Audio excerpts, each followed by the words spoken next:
একটা সম্পর্ক যেটা শুরু হয়েছিল ভালোবাসা দিয়ে, শেষ হলো নীরবতা দিয়ে।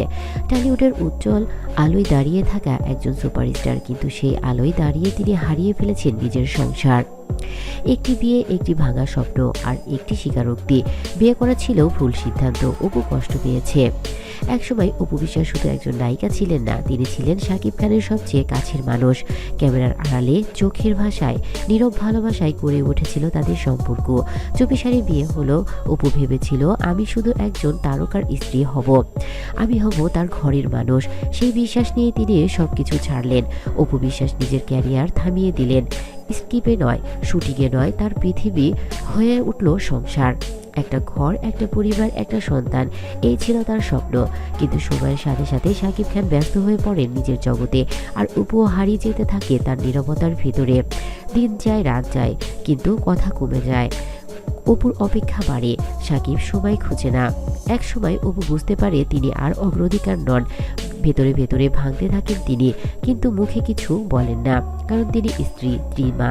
একটি অনুষ্ঠানে চারিদিকে ক্যামেরা, আলো, দর্শক। হঠাৎ শাকিব খান বলেন, বিয়ে করা ছিল হয়তো আমার জীবনের ভুল সিদ্ধান্ত।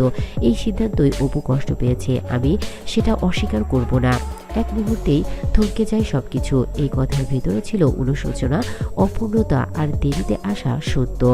অপু বিশ্বাস কিছু বলেননি, কিন্তু তার চোখে বলছিল সব। তিনি কখনো বলেননি আমি প্রতিশোধ চাই, তিনি শুধু বলেছেন আমি সম্মান চেয়েছিলাম।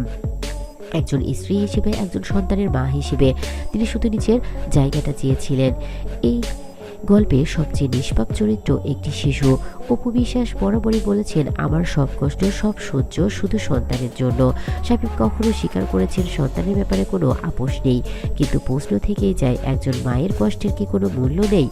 আজ শাকিব খান বুঝেছেন, ভুল সিদ্ধান্তের ভার শুধু নিজের নয়, আরেকজন মানুষের জীবনকেও বদলে দেয়। অপু বিশ্বাস আজও দাঁড়িয়ে আছেন নীরবে, শক্ত হয়ে।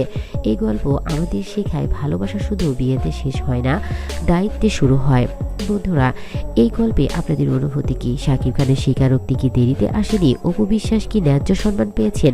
কমেন্টসে আপনার মতামত অবশ্যই জানাবেন। ভিডিওটি ভালো লাগলে লাইক, কমেন্টস বেশি বেশি করে শেয়ার করবেন এবং চ্যানেলটি সাবস্ক্রাইব করে পাশে থাকা বেল আইকনটি অন করে রাখবেন। ধন্যবাদ সবাইকে।